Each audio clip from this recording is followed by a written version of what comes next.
တိန်းထောင်ချီတန်ကားကြီးနဲ့လက်ထပ်ခွင့်တောင်းတာကြောင့်တခါတည်းလက်ထပ်လိုက်ပြီးဖြစ်တဲ့အလှမဲ့အမရာဘိုအားလုံးပဲမင်္ဂလာပါမင်းသားကြီးပရိသတ်တို့ရဲ့မြန်မာနိုင်ငံကအလှမဲ့တွေထဲမှာရှာရှာပပအရာမောင်းကိုပိုင်ဆိုင်ထားတဲ့အလှမဲ့အမရာဘိုကတော့အားလုံးကို surprise တိုက်ပြီးလက်ထပ်လိုက်ပါပြီ Miss Universe မြန်မာ2023အလှမဲ့ကြီးအမရာဘိုကိုအလှမဲ့လောကတွေပြန်လာမယ်လို့ထင်ပေမဲ့သူကတော့လက်ထပ်ဖို့ကိုပဲရွေးချယ်သွားခဲ့တာပါအခုချိန်မှာတော့ခံဘက်ပြန်မလာတော့ပဲခင်မွန်းတဲ့ရဲ့တိန်းထောင်ချီတန်တဲ့ကားကြီးနဲ့ surprise လုပ်ပြီးဒူးထောက်လက်ထပ်ခွင့်တောင်းမှုကိုလက်ခံကောင်းအိမ်တောင်ပြုတ်သွားခဲ့တာပါအမရာဘိုကမြန်မာကပဲအလှမင်းနဲ့မှမတူပဲထင်ရှားပေါ်လွင်စေတဲ့အရာမောင်းကိုပိုင်ဆိုင်ထားပါတယ်မျက်နှာအချိုးအစားစကားပြောတဲ့ပုံစံတွေမှာပါအဆင်ပြေပြီးကြော်ရှင်းလှပလွန်းတာကြောင့်နိုင်ငံတကာအထိမြန်မာကိုစားပြုအဖြစ်တွားရောက်ရှင်ပြိုင်နိုင်ခဲ့တာပါပရိသတ်တွေမျှော်လင့်နေတဲ့အချိန်မှာပဲအမရာဘိုရဲ့ချစ်သူအမျိုးသားကတော့မင်္ဂလာပွဲကိုကျင်းပပေးလိုက်တာပါအမရာဘိုဟာအလှမဲ့ပြိုင်ပွဲပြီးကြတဲ့ကအခြားပြိုင်ပွဲတွေကိုမပြိုင်တော့ပဲလူအများရှေ့မှာမတွေ့ရတာကြားတဲ့အချိန်မှာရုတ်တရက်လက်ထပ်ခွင့်တောင်းခံလိုက်ရတာကြောင့်ပရိသတ်တွေကယုံတောင်မယုံနိုင်ခဲ့ကြပါဘူးအလှမဲ့ပြိုင်ပွဲကိုဝင်တော့ကဝေဖန်မှုတွေကိုရရှိခဲ့တဲ့အမရာဘိုက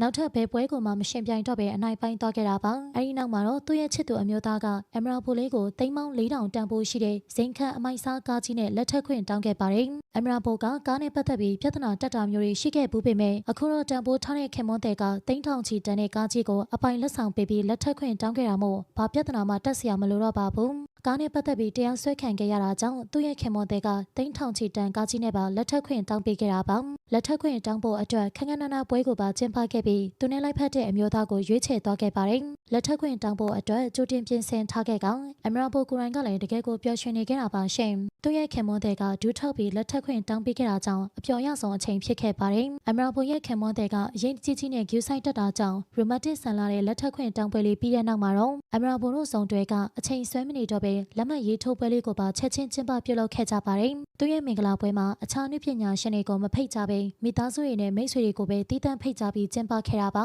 ပရိသတ်တွေကသူ့ကိုစင်မြတ်ထက်မှခံပတ်စေခြင်းပေးမိသူ့ကိုတကယ်တမ်းမိုးထားသူနဲ့တွေ့တဲ့အချိန်မှာတော့လက်ထပ်သွားခဲ့ပါတယ်အမရာဘိုရဲ့အမျိုးသားကသူ့အပေါ်မှာအရန်ကျူးဆိုင်တဲ့အပြုအမူတွေရှိနေခဲ့ကတကယ်လက်ထပ်တဲ့အချိန်မှသာအလုံးကိုအသိပေးလိုက်ပါတယ်အမရာဘိုကိုအလှမဲ့လောကတွေကိုပြန်လာအောင်မလားဆိုပြီးမျှော်လင့်နေသူတွေကတော့နှမျောကြပေမယ့်သူ့ရဲ့ရွေးချယ်မှုကိုလည်းလေးစားပေးကြပါတယ်။နာမည်ကြီးအလှမဲ့ဖြစ်ပေမဲ့သူ့ရဲ့လက်မှတ်ရေးထိုးပွဲကိုတော့ပကာသနာတွေမပါဝင်ပဲရိုးရှင်းရှင်းပဲကျင်းပသွားခဲ့တာပါ။ရှုံထွေးလာတဲ့အလှမဲ့လောကတွေကိုတော့အမရာဘိုကပြန်လဲမလာတော့သလိုရုပ်ရှင်သရုပ်ဆောင်လည်းမလုပ်တော့ပဲနှုတ်ဆက်သွားခဲ့ပါပြီ။ Miss Universe မြန်မာ2023အလှမဲ့ကြီးအမရာဘိုကကြော်ကြားမှုတွေတရက်ဖူတွေကိုရပြီးဖြစ်တာကြောင့်သူ့ကိုတံမိုးထားသူကိုပဲရွေးချယ်လိုက်တာပါခင်မွန်းတဲ့ရဲ့ရုပ်ရည်နဲ့ခန္ဓာကိုယ်ကိုကြည့်ပြီးဝေဖန်သူတွေရှိပေမဲ့သူတို့နှစ်ယောက်ကတော့ငွေကြောင့်လက်ထပ်ခဲ့တာမဟုတ်ပါဘူးအမရာဘိုနဲ့သူ့ရဲ့ခင်မွန်းတဲ့ကတကယ်လိုက်ဖက်ရလားဆိုတာပရိသတ်တို့ရဲ့အမြင်ကိုလည်းခွန်မှတ်မှာပြပြခဲ့အောင်နော်သူ့ကိုကျေးဇူးတင်ပါတယ်ဆက်လက်ပြီးစိတ်ဝင်စားဖို့ကောင်းတဲ့အကြောင်းအရာတွေအတွက်ကျမတို့ရဲ့ page ကို like and follow လေးလုပ်ခဲ့ကြပါအောင်ရှင်နေ့ရက်တိုင်းအတွက်ပျော်ရွှင်ပါစေ